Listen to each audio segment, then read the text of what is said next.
नमस्कार। आज का हमारा विषय है कि आध्यात्मिक दृष्टिकोण से आज भारत में महिलाओं के विरुद्ध होने वाले अपराधों का दोषी कौन है। भारत में महिलाओं की दुर्दशा क्यों हो रही है। महिलाओं की स्थिति में सुधार क्या केवल कानून बनाकर संभव है। प्रत्येक भारतवासी महिलाओं की स्थिति के सुधार में क्या योगदान दे सकता है।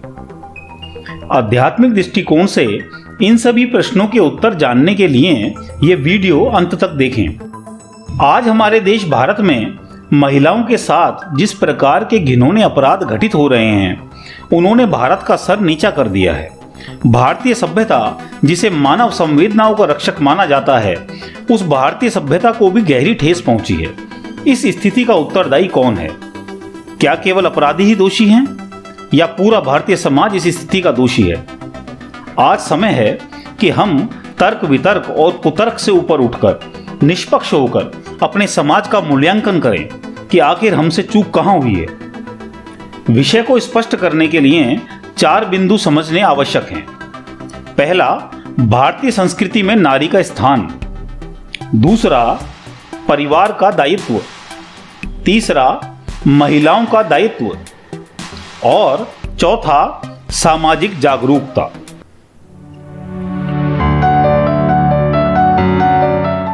भारतीय संस्कृति में नारी को देवी माना गया है।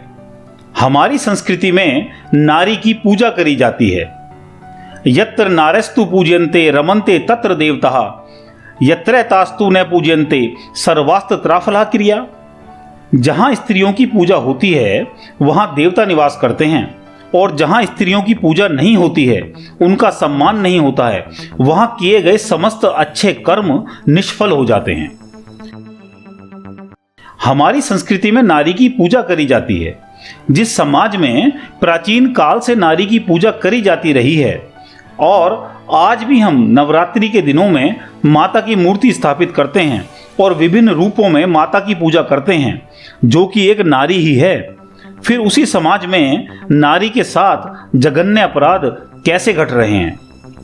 आज देवी मानना तो दूर की बात है, नारी को मनुष्य भी नहीं समझा जा रहा है।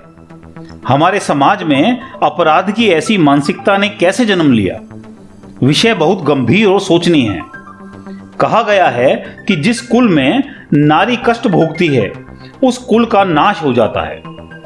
कहीं आज हमारे समाज की दशा इसी कारण तो बद से बदतर नहीं होती जा रही है। शोचंती जाम्यो यत्र विनश्यत्याशु तत्कुलम, ना शोचंती तू यत्रैता वर्धते तदति सर्वदा।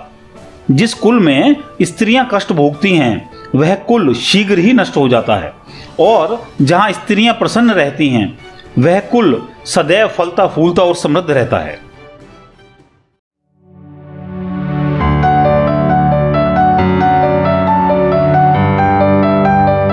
आपराधिक मानसिकता का जिम्मेदार भी हमारा समाज ही है। नारी के साथ मानभंग और हत्या जैसे अपराध करने वाले अपराधी भी इसी समाज का हिस्सा हैं। यह भी एक कड़वी सच्चाई है। हम इसका मूल कारण ढूंढेंगे तो पाएंगे कि बेटों और बेटियों के साथ भेदभाव का व्यवहार ही इस मानसिकता का जन्मदाता है। जिस घर में सारे नियम और कानून केवल बेटियों के लिए ही हो और बेटों को स्वच्छंद छोड़ा जाता हो, वहां बेटों में श्रेष्ठता का भाव उत्पन्न हो जाता है। लड़के स्वयं को लड़कियों से ऊंचे स्तर का मानने लगते हैं। यही मानसिक द्वंद्व आपराधिक मानसिकता को जन्म देता है।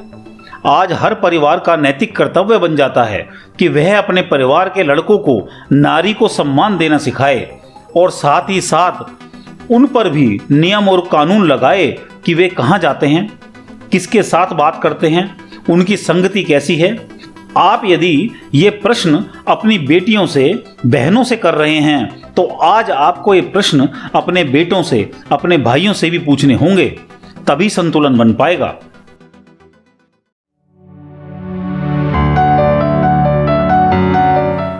इन अपराधों को रोकने के लिए हमारी बहनों, बेटियों और माताओं का भी कुछ कर्तव्य बनता है।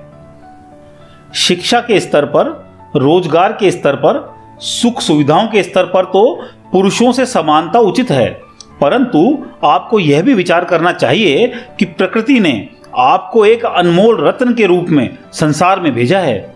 संतान उत्पत्ति के द्वारा संपूर्ण सृष्टि को चलाने का दायित्व भी भगवान ने आपको ही दिया है। पुरुषों का स्त्री से आकर्षण प्राकृतिक और स्वाभाविक है, परंतु इसी आकर्षण का विकृत रूप आज हमें हिंसा और अपराध के रूप में देखने को मिल रहा है। इसलिए आपको भी अपने प्रति होने वाले इन अपराधों से बचने के सभी उपाय अपनाने चाहिए। साफ सुथरी वेशभूषा और मधुर व्यवहार से महिलाओं की ठगे जाने की वैसे ही आशंका रहती है जैसे माता सीता साधु वेशधारी रावण से और हनुमान जी कालनेमी राक्षस से ठगे गए थे। आज के समय में महिलाओं को लोक व्यवहार करते समय अत्यधिक चौकन्ना रहने की आवश्यकता है। अपराधी मीठे व्यवहार का आडंबर भी करते हैं।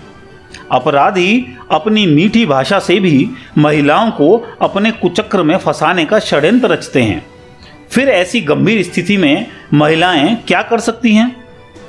महिलाओं को दो इकाइयों को अलग अलग समझना चाहिए। पहला है भाव और दूसरा है व्यवहार। अच्छे व्यवहार वाले व्यक्ति का भाव भी बुरा हो सकता है। भाव को पहचानने का सीधा सूत्र यही है कि महिलाओं को अपने से व्यवहार करने वाले सभी व्यक्तियों की सीमाएं पहचाननी होंगी। यदि कोई व्यक्ति अपेक्षा के अनुरूप ही व्यवहार कर रहा है तो हमें उसके भाव के विषय में जानने की कोई आवश्यकता ही नहीं है।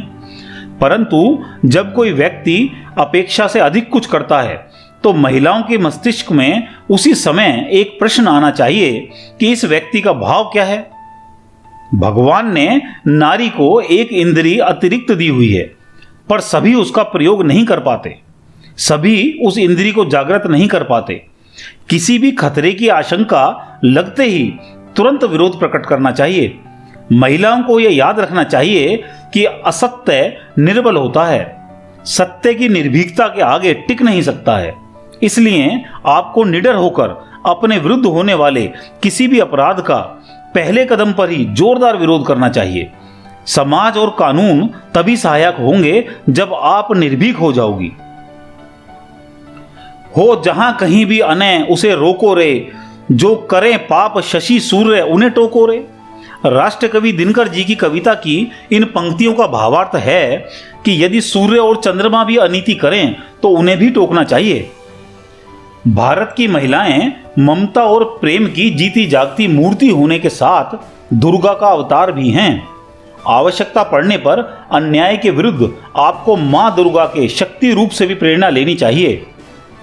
या देवी सर्वभूतेषु शक्ति रूपेण संस्थिता नमस्तस्यै नमस्तस्यै नमस्तस्यै नमो नमः।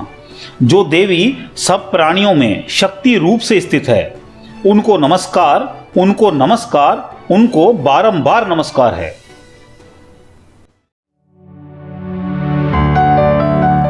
महिलाओं के विरुद्ध होने वाले अपराधों को कम करने के लिए समाज को अपने पुत्रों और भाइयों को, स्त्रियों को सम्मान देना सिखाना होगा। इसके साथ ही एक कार्य और करना होगा।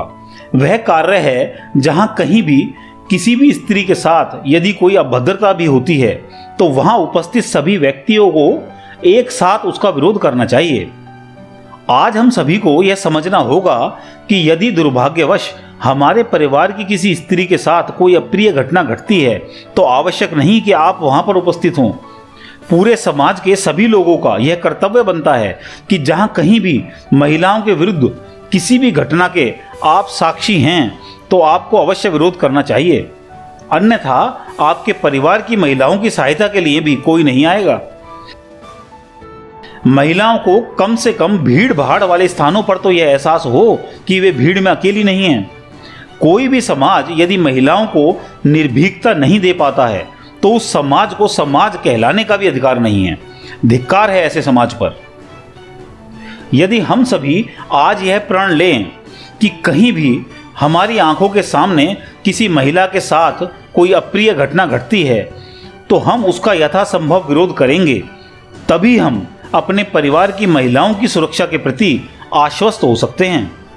यदि हम यह कार्य कर पाए तो हमें समझना चाहिए कि महिलाओं की सुरक्षा के इस युद्ध में हमने अपनी भूमिका निभा दी, अपना योगदान दे दिया। एवमस्तु। आपको यह वीडियो अच्छी लगी है तो लाइक, कमेंट और शेयर करें। आप हमारे चैनल पर पहली बार आए हैं तो चैनल सब्सक्राइब करके बेल आइकन भी अवश्य दबाएं। धन्यवाद।